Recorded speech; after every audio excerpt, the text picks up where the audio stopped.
we're just got played and we are gaming through mechanisms. So what does that mean? So mechanisms are the way that we describe the ways that you interact with these tabletop board games that we all know and love.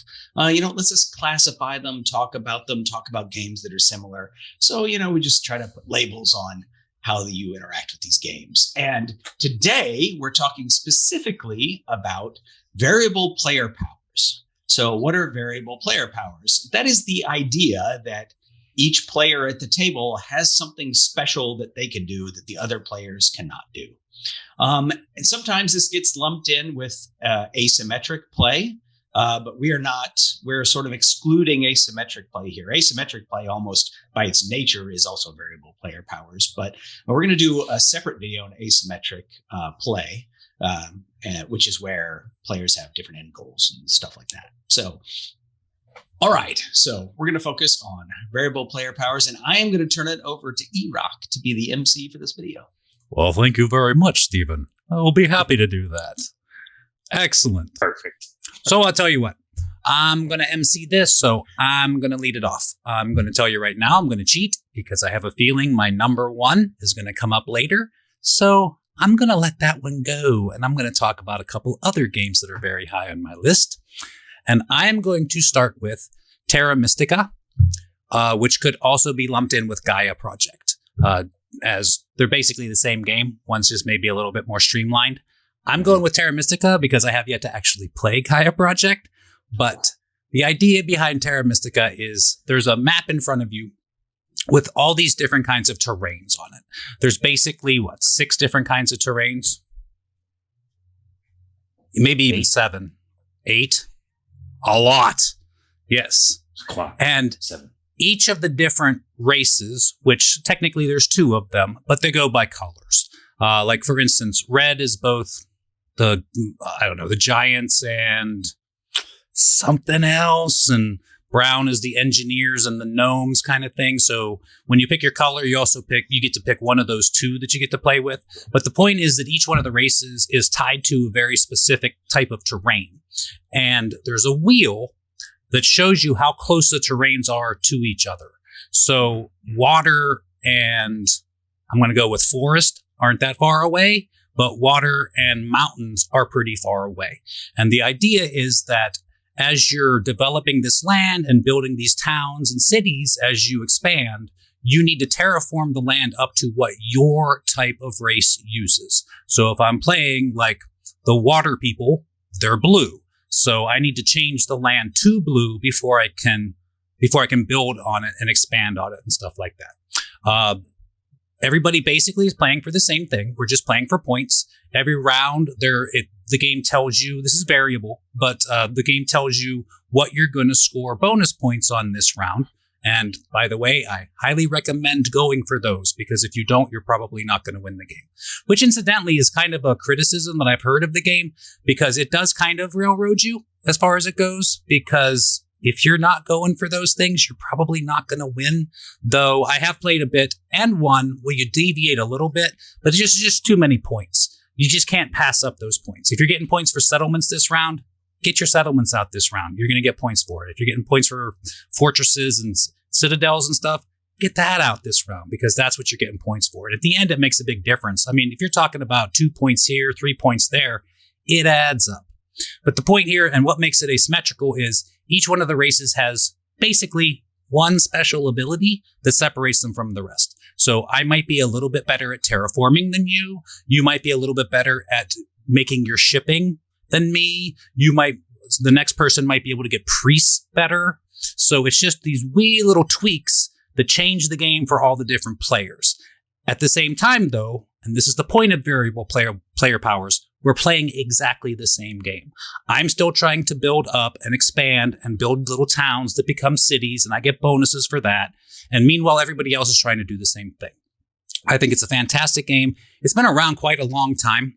This game has been around so much and played so much that when they came out with one of the expansions, they also did kind of an evening with the races. Because when the game first came out, everybody just started at, 20 points or whatever, because it's possible to lose points. And then once one of the expansions came out, they said, all right, so to balance everything, now this race starts with 25, and this race starts with 15, and this race starts with 17, because so many people have played this and they got so many plays under their belts and did enough research that they were able to balance it out this way by the starting amount of points.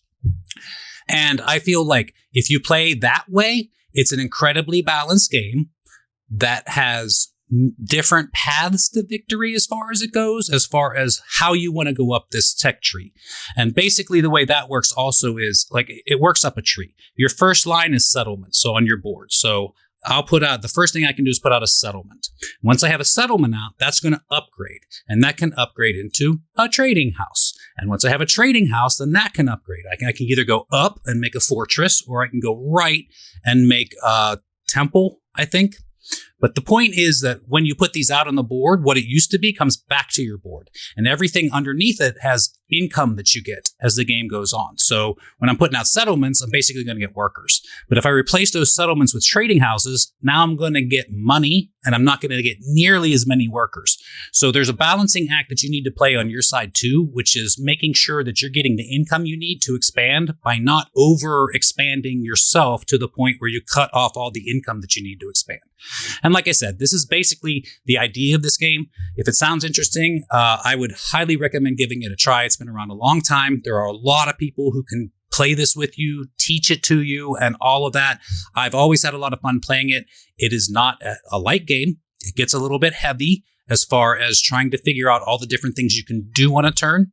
And this is one of those games where somebody who's played it before is probably going to destroy you, because they know how to work the system to get more turns in a round, because that's where it's at. How much can I do this round? And there's all these little ways of trading things in and doing these other things to manufacture turns in this game. Somebody who's never played it before is going to get like 3 turns in a round. And they're going to sit there and watch while somebody like me gets 4 extra turns that round, because I know how to manipulate things. But I don't want this to scare you off, because it's such a fantastic game. I've always had a lot of fun playing it. It's always been challenging and exciting, and I just love Terra Mystica. Or I guess Gaia Project if I ever get there. So that's my first choice for variable player powers. As a counterpoint to that, let's go with Steven. Steven, what is your first choice? So, there are a lot of games that have variable player powers, and a lot of good games have variable player powers. So I was trying to think, why would I pick one game over the other for this list? And I think the main criteria that I came up with was, I want to, after I've played the game, I want to go play that game again with a different character, with a different power. I saw somebody else do something. I saw something interesting, and I want to play that game again right now, just with a different power, right? And so the first thing that came to mind for me is Steampunk Rally. In Steampunk Rally, there are lots of inventors, and they're all based on historical people. And I think that's really cool too, right? There's a biography of everybody in the book, and on the backs of the cards. But each inventor starts with, everybody's trying to power an invention across the finish line. It's a race. So you start with a cockpit and then a piece to your machine.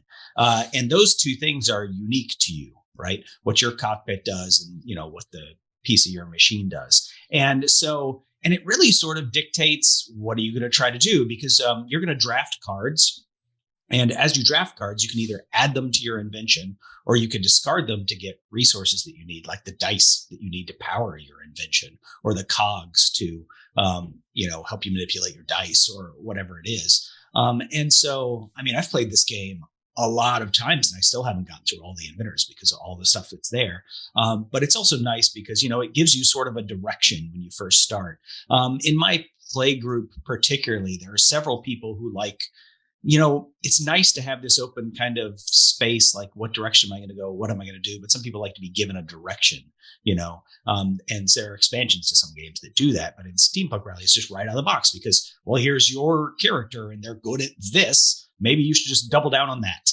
You don't have to, right? Of course, the game is still, you can still win the game without doing that, but it gives you, a direction you can lean towards. And it makes me sort of, I'm a competitive guy, right? So when I play a game, I want to win, but I also want to explore the design space. So this gives me a reason to explore the design space, but still feel like I'm, competing and can win the game.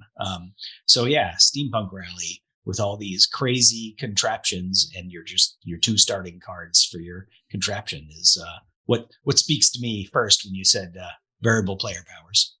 Indeed, that's a good choice. Let's continue the circle, at least on my screen. I guess it's counterclockwise, but we'll go with Lloyd. Lloyd, what is your choice for a variable player power? So, looking at all of the games behind me, pretty much everything here has variable player powers. So it really came down like when you search that on BGG and just say Board Game Geek variable player powers and hit enter on Google, and it props up that little mechanics tab, you get like 14,000 entries. So I was like, yeah, because pretty much every game has some version of it on some level for the most part. So I was trying to figure out what games really took advantage of it and kind of pushed the envelope so that what you're playing isn't just, oh, I'm slightly different than you, but I am completely different than you, but still have the same end goal and are still playing the same game. So with that in mind, I scoured their top. I put it by rank and I scoured all the top games. And I came across one that I've only played a handful of times because it's really hard to get. It's from like 1970 something. And the guy had it and I played it a couple times, and they've redone it as a different game now called set in the Twilight Imperium. Jeez.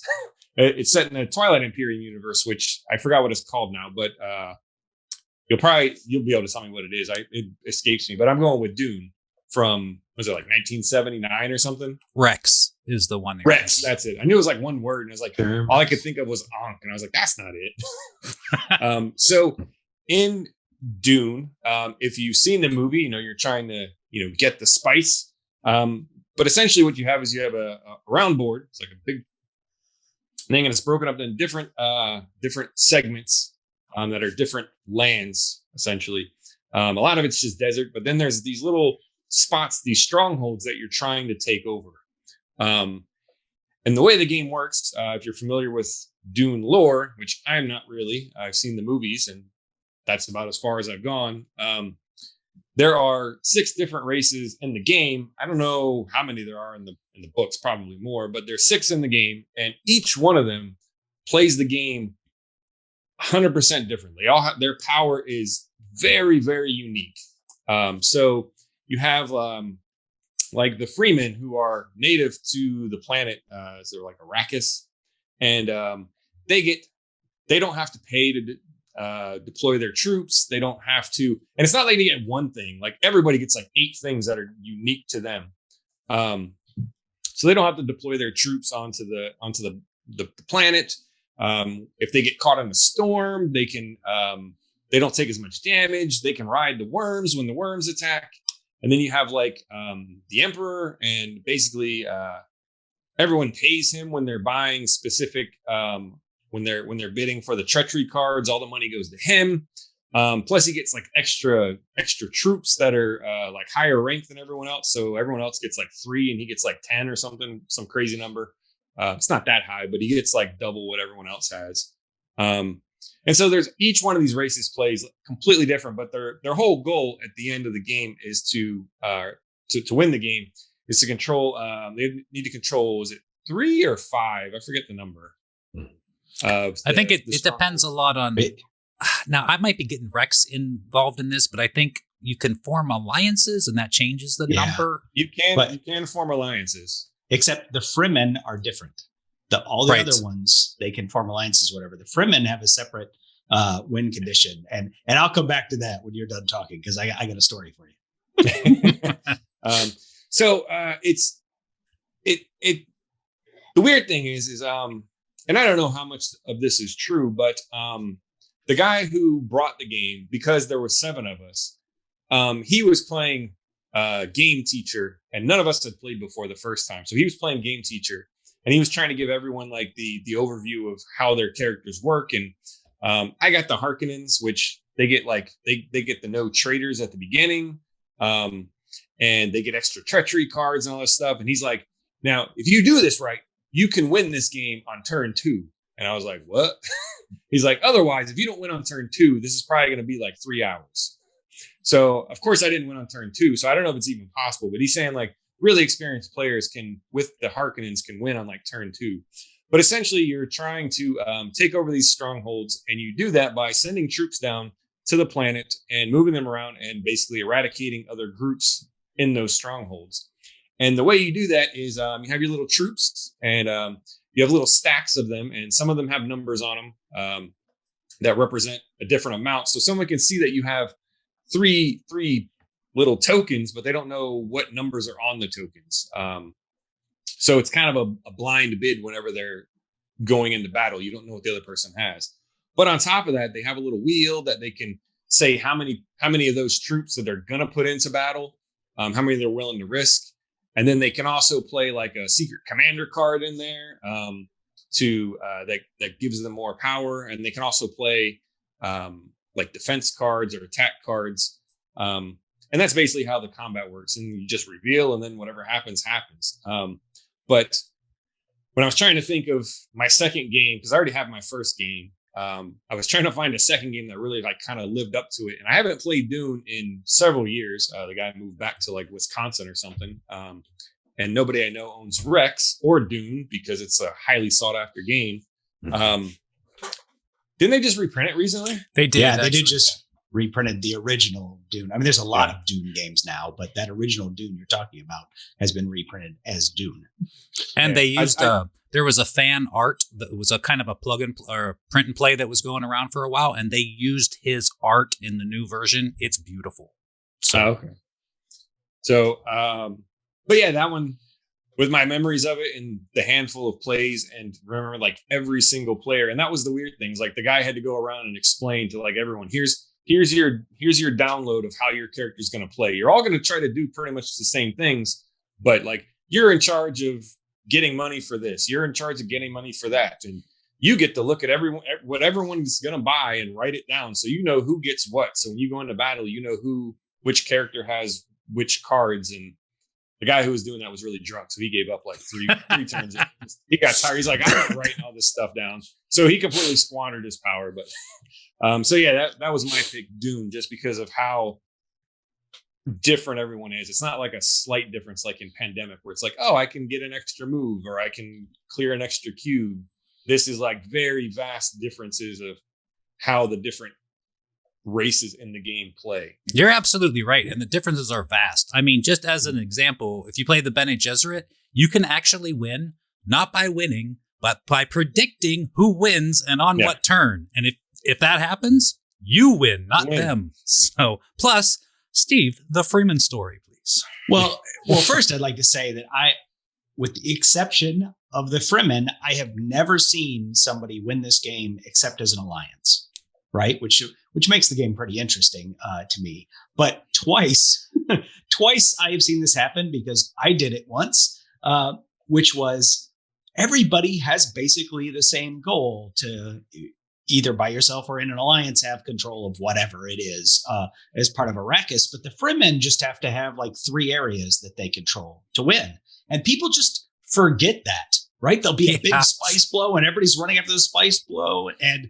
me as the Fremen, I just kind of like snuck in and we're like, I guess I won the game on turn 2 or 3, like because people forget about what the Fremen are doing because they have a different goal than you.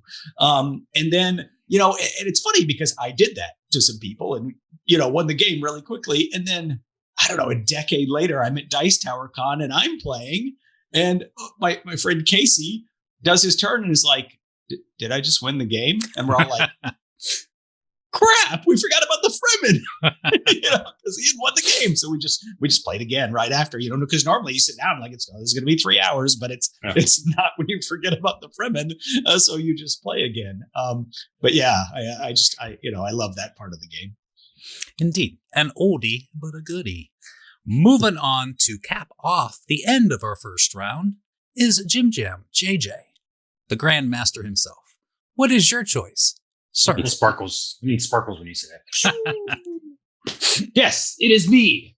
And I am the judge's aid person. So they give me all the credit. I'm just going to say this now. I've been saying this whole time, this whole night before we started, that I've talked to the judges already and they're giving me a pass this whole video. Because, yeah, I'm cheating. That's all there is to it. I paid them. I bribed them. I'm cheating on everything. Okay. There's 14,000 things you could have chosen. Yep. And guess what?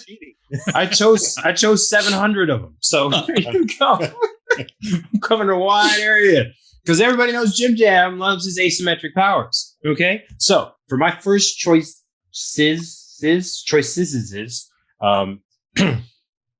co-ops. Shocker.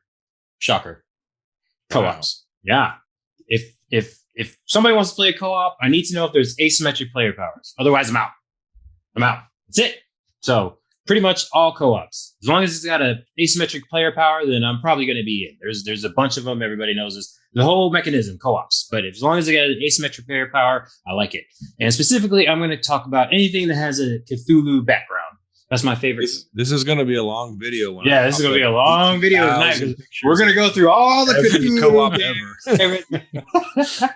That's it. All right. So if you've been gaming for a little bit, you've probably played a game based on Cthulhu. As far as I know, there was like a TV show that had the theme in it, but I've never seen anything out of the books that there's like not even Cthulhu video games. Like all I've seen of Cthulhu is all in board games. Besides the books. I don't. If you can find, I you just can think of something, let me know. A couple weeks ago, and I'm playing another one right now. Playing what? Video game? Yeah, Call of Cthulhu, and then before I played, it was this. That's based off the board game, City. isn't it? Huh? Call of Cthulhu is based off the board game, isn't it? Yeah, but it's a video game. That doesn't. What the? There's okay, a few. So what? So anything on Steam? Like, You could argue that Secret video game. World is a Cthulhu game. based off a board game. Get out of here, Star Realms, the video game. Anyways, so yeah. So specifically, I like Arkham Horror. That was my first introduction to the whole Cthulhu thing. I didn't know anything about Cthulhu until I got to play Arkham Horror. Specifically, we are talking about the co-op with you're in the Arkham and you're going around the city and you have all different player powers. That's immediately what drew me to the game. And then I was like, because I'm not a really big horror person, but like you're preventing the old ones from coming in. That was very like, what's that Tom Hanks movie where he has to stop the Castaway? No. Wilson, he's got to stop Wilson from coming in and destroying it and the whole religious background and all that stuff. Anyways, that one religious code? Yeah, that one. So that's all I had to go by at that time because I knew nothing about Cthulhu. So yeah, stopping the old ones and there's all the different names. Shut the nigger off.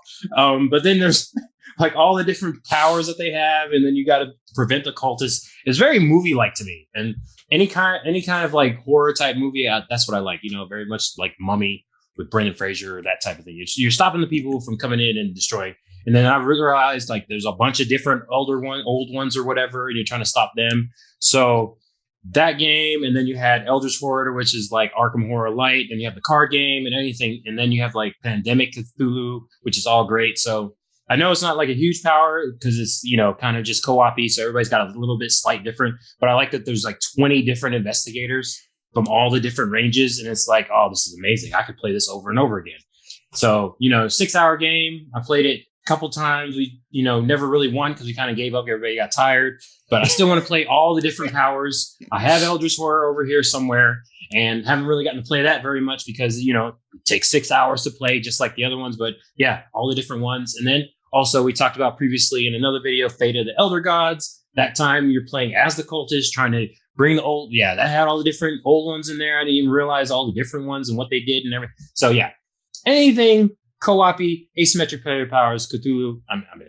That's it. Yeah, I don't want to spoil my second pick, but I agree. I really feel like co-ops need variable player powers. Yeah, I can't even play. I played an alien one with our boy Corey, the ghost member, recently, and it was another one of those co-op ones where you had to stop the aliens from coming in, but everybody had a different player power. There's the not Nemesis. There's another one where you're going through the ship. Maybe it is Nemesis. I don't think. Maybe it's Nemesis. It might be Nemesis. But Nemesis is not a co-op. Don't ever think the Nemesis is a co-op. Yeah, it's close enough. Jim Jam says it's a co-op. Judges? They qualified it. But yes, anything Aliens-y, all that stuff, I'm not a big fan of them. But once you start playing in the game and you get into the theme of it all, I don't like the genre itself. It's weird. I don't like the genre itself, but I do like the theme of running around being scared and like, oh, there's a monster coming. You know, I like that. Arkham Horror is a good choice because you're right. All the different investigators have different powers, and a smart group will like get one strong man and get somebody good at investigating and do the range. And dumb groups will just pick the player they want to play and end up with 4 strong men that can't investigate or close anything up or anything like that. This is a good aptitude test for your friends group. It's like, are we smart and will we be friends after this? So, and you know, go ahead. There you go, Lloyd. The judges say you only have to put up pictures for Arkham Horror. There you go. Okay, thank you, judges. That's actually interesting because the way you started that off, I basically spent the first part of your section trying to think of co-ops that don't have asymmetrical play, and the only one I came up with was The Crew. Does anybody else have any ideas of a co-op? Yeah, I mean Hanabi. Yeah, okay, Hanabi. Yeah. You're getting real away from like anything that's not theme based. I think doesn't have asymmetric powers. Anything that's got like a more theme. You can have things that start out that without player powers, but you get them over time. Mechs vs. Minions is a little bit like that. You don't start out with much being different, but over time your characters sort of evolve, right? Yeah. So there's some choices out there, I think. I'm out. But yeah, I like those 3 games that we just listed that aren't really heavy in variable player power anyway, or don't have them at all. I do like those, but I do feel just in general like co-ops are better with variable player power still. Indeed. Well, that finishes up our first round, so we're going to go right into our second round. And I don't know about y'all, but Steven's got me on pins and needles because he didn't want to spoil his second choice. So let's start with Steven. Steven, what is your second choice? So, I had a few games that I was looking at here. I had 3 games I was trying to choose between. And the ones that I didn't pick, by the way, are Tokaido and Tiny Epic Mechs. Because I like those and they make me want to play with the different characters or whatever. But I felt like I wanted to bring a co-op in here. I wanted to talk about a co-op because then not only are you talking about I want to play as that one different character, you're talking about I want to try this different combination of characters to see how they break this puzzle, this scenario, etc. And so my favorite game to sort of, that has a lot of different scenarios and you can combine the different characters in different ways to try to achieve your goals is Robinson Crusoe: Adventures on the Cursed Island. And the other interesting thing about this game is you don't just have one variable player power. You're doing things in the game, and when you fail, or there's probably other ways, you get determination tokens. And those determination tokens you can spend to do your special abilities. And every character has 4 of them, right? 4 things that they just can uniquely spend those determination tokens on. And you fail a lot in this game because what you're trying to do is, in general, every scenario is different. But like in the first scenario, you're trying to get off the island. You're trying to get some wood together to light a signal fire to get off the island, before you die. And you can't do everything you want to do because you have a day and a night action, and you could take both of those actions together to sort of guarantee that you're going to succeed at something. Or you can have somebody help you with one of their actions to guarantee this thing is going to succeed. I'm going to explore this tile. I'm going to harvest this wood. I'm going to get this food. I'm going to build up our shelter. I'm going to go hunt animals, whatever it is. So you can guarantee success, but if you do every action guaranteeing success at everything, you'll only get to do potentially half as many things and you're not going to make it. You're not going to win. So you have to sort of, you have to roll the dice. If you only sent one action out, you roll a die and you see what happens, and you might fail, you might get injured, etc. And then you can get some of those determination tokens. But like the promo character, the gamer, has an ability where normally you draw an event each round and then it goes into the deck. So it's going to come back again and something's going to happen when it comes back, which is kind of interesting. But the gamer, you can just discard determination tokens to just not put it in the deck. right? And the carpenter can build with less wood, which is really useful in that first scenario. Each one of them usually has some ability to pull another one of those pawns that you use to, do another action or guarantee success of an action. And there's just so many, different characters depending on what you're trying to do. And again, because it's a co-op, you're just combining them in different ways. Can I use the carpenter and the soldier and maybe Friday or something, which isn't really a character, but just a helper, or the dog or something, to get through this scenario in 2 players? Or, hey, well, maybe I'll bring the gamer in and try it with 3 players or something like that. Or like, oh, this scenario is too easy with the carpenter because this scenario is about gathering wood and they just let you lose this wood. Let's try it with, the cook instead, So it just makes it that much more interesting to play the scenario that way. So yeah, if you're, there are a lot of co-ops out there with variable player powers, but this is my favorite one by far. Indeed. Another good choice, and back-to-back co-ops. So I'm going to insert myself into the discussion here, and I'm going to go with my second pick here is Clans of Caledonia. I think this is an excellent... Bless you. Thank you very much. Thank you very much. I think this is an excellent Euro game. It's kind of weird because in my mind, this and Terra Mystica are incredibly similar games. But I seem to be the only one that feels that because I've used that as a comparison many times. Like I feel like Clans of Caledonia is a more Euro version of Terra Mystica. And people will go, okay, I don't really see it. But to me, it makes perfect sense. It's kind of, you're not terraforming these things, but it's the same. Like you're expanding out, you have shipping that you use to connect the different places together and all that. Anyway, in a nutshell, it's basically, it's a kind of a hex game. You have a map set out in front of you with a lot of land and water as far as it goes. So shipping becomes important as far as expanding and also connecting your places together. But generally speaking, you can put different things out on the board. So if I want to make cheese, I put cows out on the board. And by building a cow, now every round, it makes milk. But if I also have a fromagerie out on the board, then I can turn the milk that it produces into a cheese. And this is kind of how this game works for building all these different products that you basically turn in for contracts. So you go out and get yourself contracts for, I need 2 sheep, a cheese, and 3 wheat.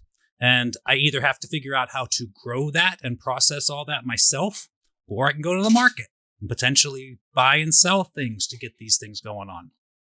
I think this is an excellent game. There's a lot of thinky strategy in it. This is another mid-weight Euro that I am absolutely in love with. And what makes it asymmetrical is that at the very beginning of the game, you put out, there are clans.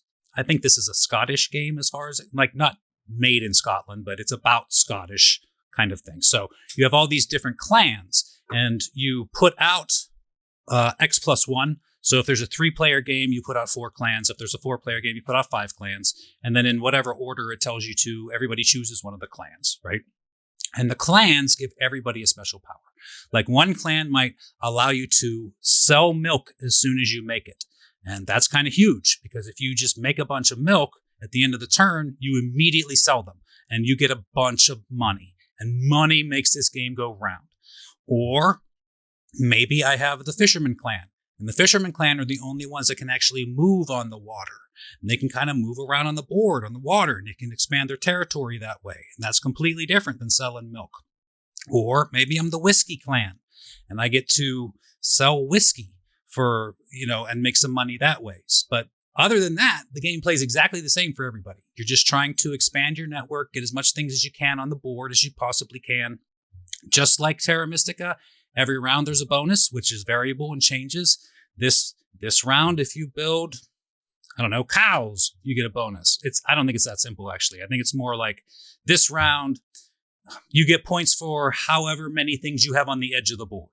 And this round, you get points for however many things you have in 5 and 6 point spaces, that kind of thing. But these all change up, and it gives you something to work towards, just like Terra Mystica, with the round goals, as well as the trying to build this huge kind of connected empire based upon your shipping level for endgame scoring. And then on top of that, which is the element that Terra Mystica doesn't have, is the contract part, where you're trying to process and or buy and sell things to turn in for contracts. And I really like this game. I think it's incredibly well produced as far as it goes. It has a very small box as far as, things that we're used to anymore. And everything in there is just really well made. It's an incredibly put together game in a small box, and it's a giant experience, and I absolutely love it. So, Clans of Caledonia. And I just want to say, go ahead, sir. I was just going to say, Caledonia is the Roman name for Scotland. Ooh, fancy. Okay. Look at the big brain on Steven.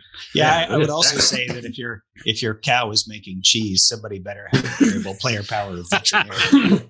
Indeed, yes. That's okay. I have a fromagerie. It's okay. I also, just as a side note, feel like I'm not cheating that much because the two games I gave were very similar, even if I'm the only one that thinks so. So anyway, moving on. Jim Jam, JJ, what is your second complete category of games that you're going to give us? Exactly. I had to send 2 emails because I had two different choices, and the judges, I had to get a witness to sign them and everything. But they came back and they said they approve. So I'm gonna make my second rant now because I don't think I could, like any other mechanic, would I be able to make my first rant. So I'm gonna make my second rant now and just give a round of applause.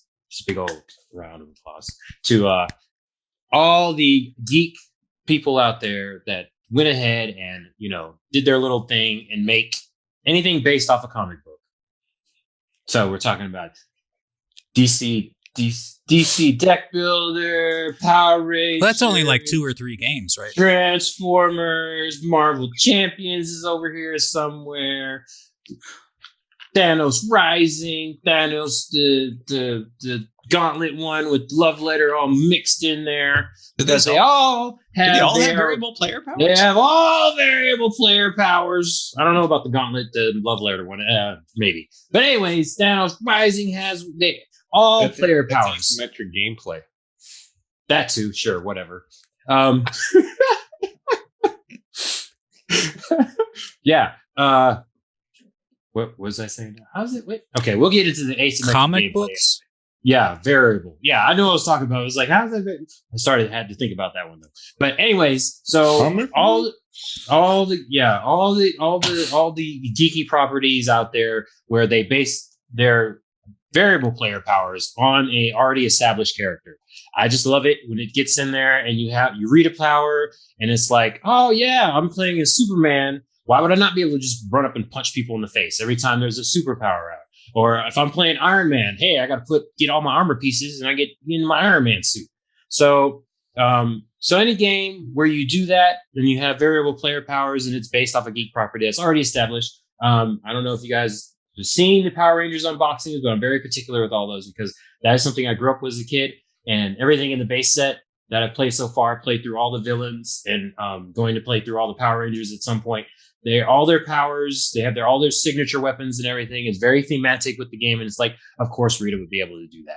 Or of course, Goldar would be able to do that. My geeks know what I'm talking about. But, so you have all those powers, and anybody that takes the time and be like, how would Black Panther be incorporated into a card game? It's like, it's just magical. I love it. So I got to give them a round of applause when I do that. When you got Optimus Prime on the field and he's like, oh, the rest of my Autobots get powers. So throwing out a lot of different things in there. The judges okayed it. I just want to be able to say something because I don't think I'm going to be able to say this anywhere else in any other mechanism properly. Just be able to talk about all this. So going to get into it in multiple videos. This is the first time. I'm just going to put a little stamp on there. This is going to be the first time I talk about it, but it's going to be talked about multiple times. When you have variable player powers and you do it well with already established property, I'm getting He-Man soon. We'll be looking forward to that. So I'm going to be very much scrutinizing and I have opinions about it. If those powers don't line up with those characters, I'm going to be very upset. So just saying it now. Well, lucky for you, there's more Power Rangers content on the way. There is more Power Rangers content. I already pre-ordered it for the next set. Be on a look out of there. And I'm probably just going to go ahead and just throw it in there. Just make a tier list. And I'm just going to keep talking about it. So that's all there is to it. I'm just going to keep talking about it because I like it. If it's geek-based and it has power... I'm done. This ramble was just like, all I saw was like a 7-year-old kid with Transformers, G.I. Joes, and just smashing them all together. Like, and then he did this, and then he did this. That's all I could see. I didn't hear anything you said. That's all. Yeah. I This is the story of my life. Okay, I'm a big anime kid, so you got all the animes in there, and I'm trying to explain to people what when they see I have like anime. It's like, what is it? What is it about? And then it's like, have you ever seen the meme where you try to explain Dragon Ball Z to somebody that knows nothing about anime? Well, what you had here, the guy with a tail, he came from another planet, he blew it up, and then he turned blonde haired, and he could shoot bombs. He blows up planets. This guy's talking. Yeah, so story of my life, man. The judges say he's wearing a Power Rangers T-shirt, so you only have to put up pictures for the Power Rangers game. It's gonna be Power Rangers is just a cheap knockoff of Voltron. Oh, them's fighting words, sir. Not even close, sir. You're not gonna bait me with your bull crap. So when the Voltron game comes out, I'll talk about that too. So there you go. I have one question in 2 parts. That question is, who are these judges and can they be impeached? That's all I really want to know. I will speak to the judges. Yes. No, I'll speak to the judges and I'll let you know what they say later. Oh, okay. I guess that's fair. All right. And probably bringing us back to the realm of sanity, we're going to finish out round 2 with a Lloyd. Lloyd, what is your second choice for a variable player power? I also talked to JJ's judges, and I'm just going to start pulling every game off my shelf. So going back to my original kind of thesis, in that how can the games be taking the player powers to like the edge, the skirt of the outer edges of the gameplay, but still keep it so that you're all playing the same game.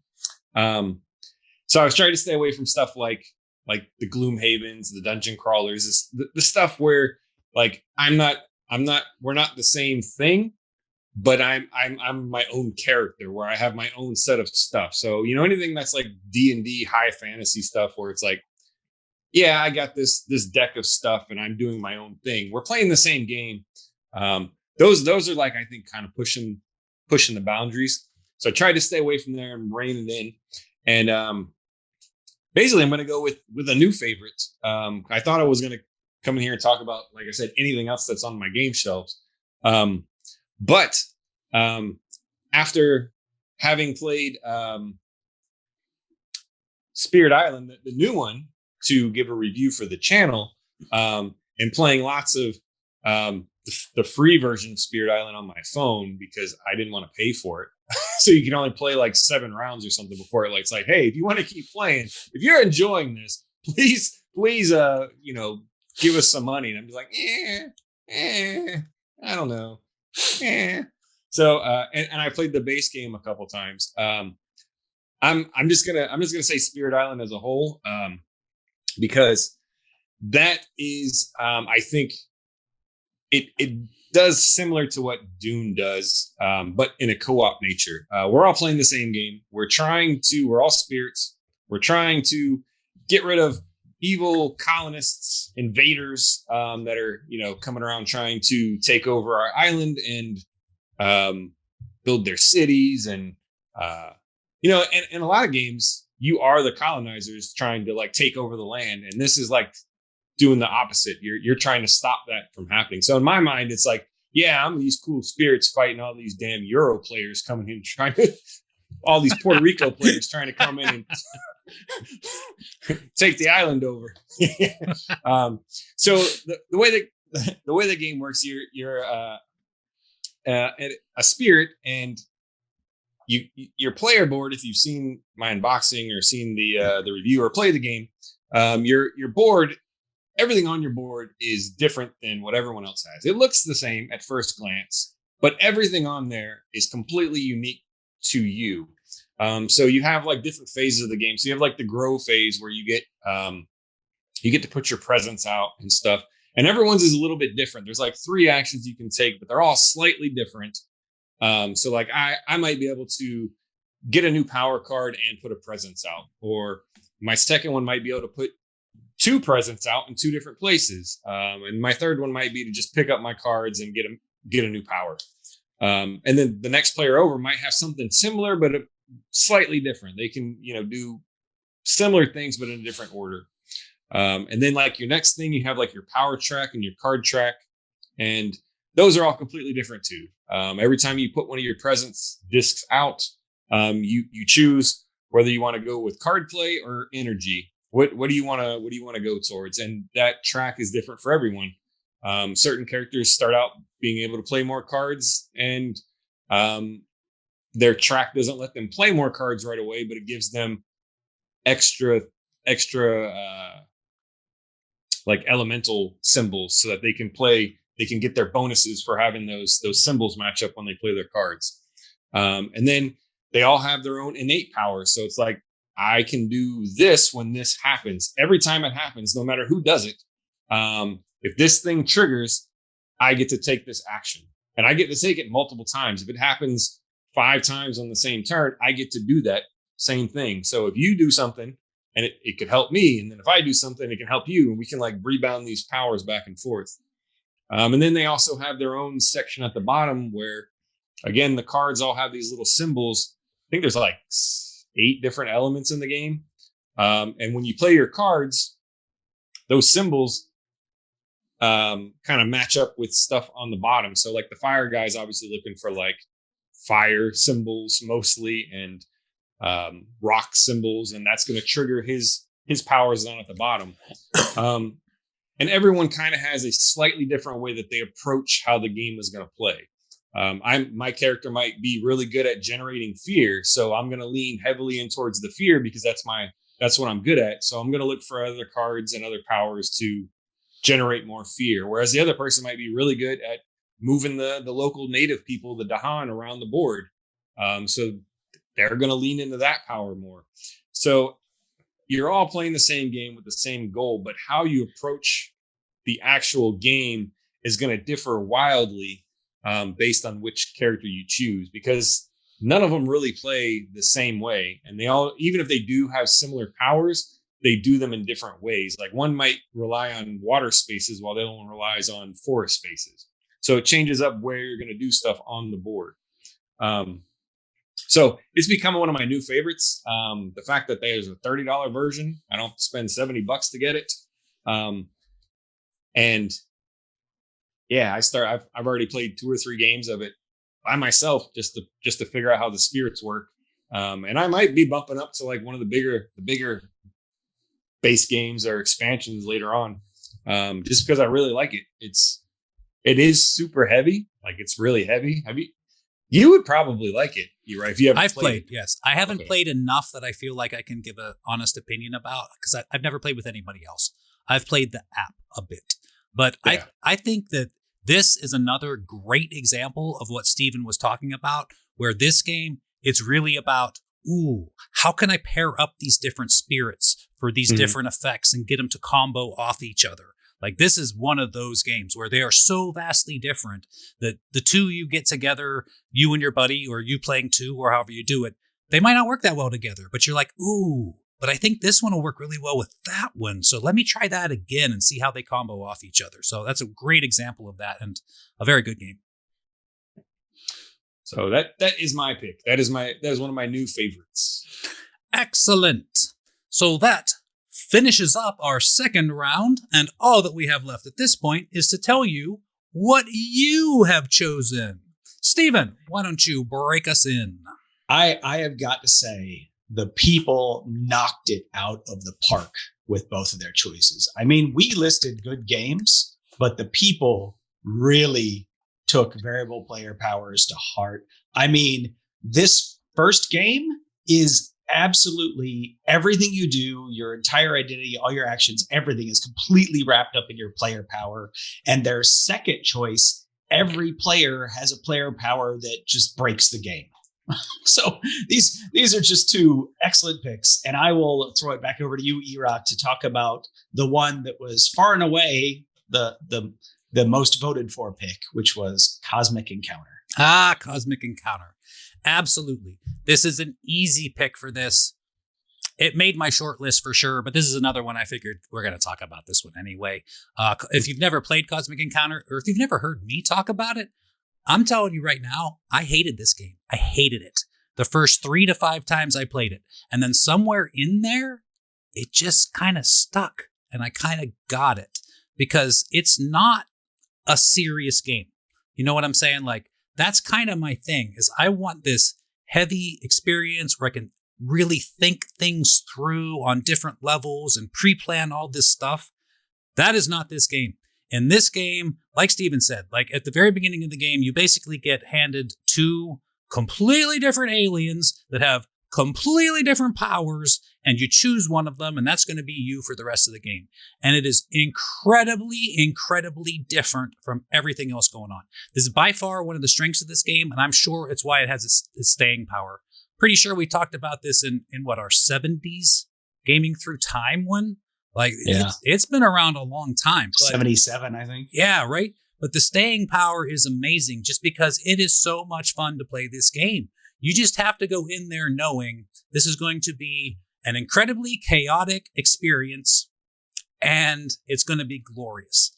Everybody plays for the same thing. You just need to get your guys on 5 other planets somewhere in the galaxy. That's it. And chaos ensues from that because all the aliens do so widely different things. And you don't even get to choose who you're attacking. When it's your turn, you flip a card over and it tells you who you're going to attack. So, like, I think that even adds to the game, because in a lot of games like this, you go after someone and it becomes a thing where I'm going to beat this guy down until he's out of the game. And that's kind of your goal. But in this, that's not what's going on. You flip a card and say, well, guess I'm going after JJ this round, or, well, I guess I'm going for Steve now. And then basically both sides can invite whoever they want to join in the battle, either for the attacker or for the defender. And then it goes by the number of ships that we're going to put into the battle. And then there's another added layer where you have a hand of cards that have wildly different numbers on them and effects, if you want to get into it, that affect the outcome of the battle. We could have a battle where, say, it's me and JJ, and we're attacking Steve, but Lloyd's helping Steve. And then maybe between me and JJ, we have 8 ships, and Steve and Lloyd have 6 ships. So we're up +2. But then the cards come out, and I might play a 17, and Steve might play a 40. And we just got crushed. Or maybe we both put out a negotiate card, and no battle actually happens, and we just negotiate. It's like, I tell you what, put one on your planet, you put one on mine, and you're like, yep, that sounds good. And just like that, we both went up 1. So there's just the things that could possibly happen in this game are so incredibly varied. You really have to play this game, I feel, probably 4 or 5 times just to get a good feel of all the different things that could possibly happen. Because that's what I'm saying. I hated it. The first time I played this, abhorred this game. I was like, this is the weirdest, chaotic, like, I felt like my aliens couldn't do anything compared to some of the other ones. I would venture to say it's probably incredibly unbalanced as far as it goes. Some of the aliens have really powerful stuff and some of them don't. But the balancing is in the play of the players. Like, once you've played this game a number of times, you know he's got the powerful alien. We cannot let him do his thing. And you kind of balance it yourself that way. Whereas if somebody's got a really weak alien, you're like, don't worry about them. Invite them along for everything. They're never going to win anyway. And you can sneak a win in that way because you become involved in everything. This game is played by the players. It's not played by the game. I think it's fantastic. You should absolutely give it a try sometime. Ideally, with as much of the stuff in it as possible, because every expansion they come out with added more stuff. More tech cards, more encounter cards, more aliens, more chaos. It's glorious. When Fantasy Flight, I think it was, picked this up in the 2000s, they made a really high quality. The older productions weren't necessarily high quality, but the Fantasy Flight production, of course, is high quality. And just when you thought, well, there's no way, there are no ideas left, they would put out a new expansion with more aliens. And then you'd be like, where did they find those? And then you haven't even played through all those yet. And there's another one with more aliens. It's crazy how many aliens there are for this game. It's amazing. In fact, I think they just released a new expansion, like within the past year, I think. Something like that, yeah. I got into the gaming community. I probably talked about this before. something like 8 years ago. Heavily got into board gaming. 6 months after I got in, I saw Cosmic Encounter. I was like, oh, okay, that looks cool. Somebody explain this to me.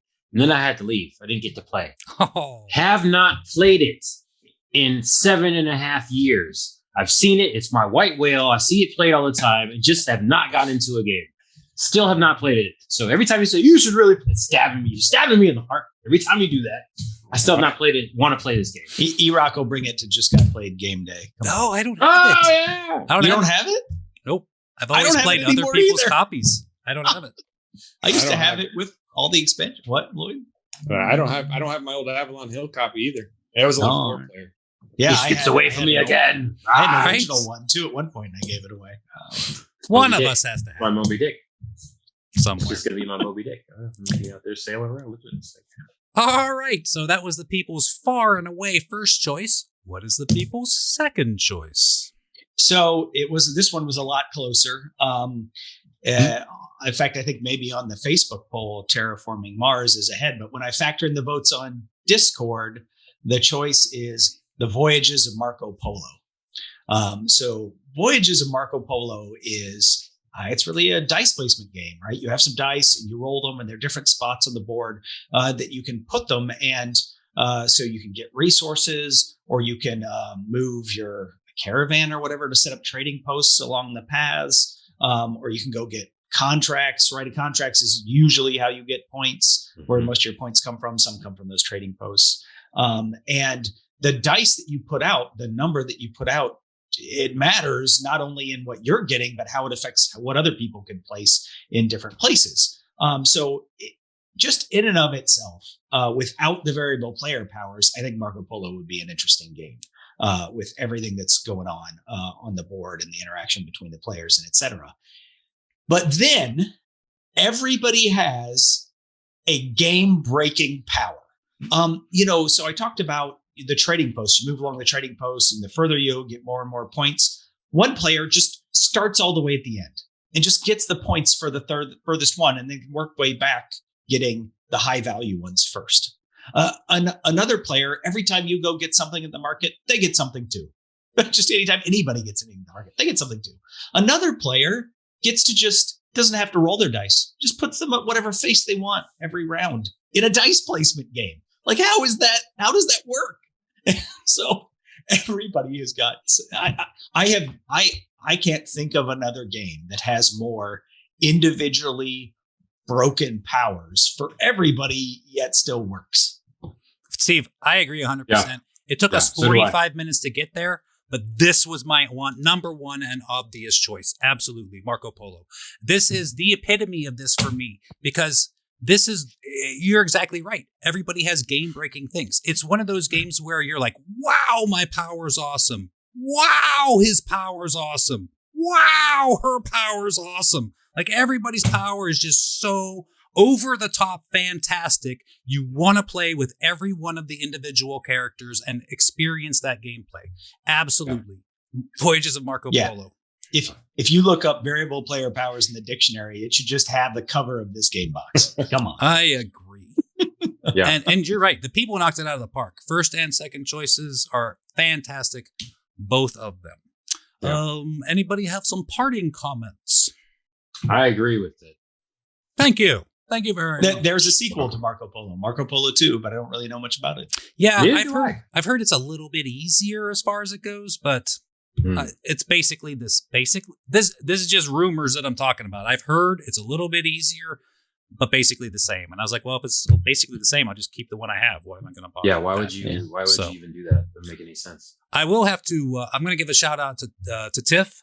She was not able to make it tonight, and quite frankly, she agreed with me on almost everything. The only one that was different than my list was she wanted to mention Aeon's End. And I think that's an excellent game as well. And Terraforming Mars. Well, yeah, but she felt guilty. She's like, I talk about Terraforming Mars all the time. I don't want to say it. I'm like, yeah, I hear you. But I think Aeon's End's a great one. It also fits in with your co-op, because in that, everybody plays a different wizard. It's a cooperative deck builder, which is a lot of fun. And everybody just little tweaks. My character might be able to heal the town. Your character might be able to heal the other players. I might start with an open breach where you don't, that kind of a thing. But that's an excellent choice as well. And I just wanted to give her a shout out and mention her game. Other than that, I think we're about done. Don't you think, gentlemen? I'm good. Yeah. All right. Excellent. Well, once again, we want to thank you for joining us in Gaming Through Mechanisms. This is number 6? 7? 7? Yeah, I think. Out of 140 or something? We'll see, Yeah, we'll see how it goes. We're going on our own journey. Indeed. Yeah. Yes, we are. The Voyages of Just Got Played. Excellent. All right. Well, I am Eric. I am here with Steven. I am here with Lloyd. I am here with JJ. We are Just Got Played. If you like what you see, give us a thumb, subscribe. It helps us immensely. We're going to have a link down here to our Discord channel. Please come and join us in there. You can vote on these things in there as well. We have a Facebook page. Go in there. Our polls are there. Come into Discord and just argue with us. Tell us why we're wrong. Tell us what you're playing. Ask for our advice. Ask for whatever Deals? you feel like. Board game deals? Board game deals. Pre-orders? Yeah, we have All a that special stuff. channel that just rolls deals all day long. All the different sites that are having sales. Come and see us. We love to talk about games and, other stuff. Take too. pictures. Indeed. Thanks for coming and seeing us. We'll see you next time. Bye. Have a nice time.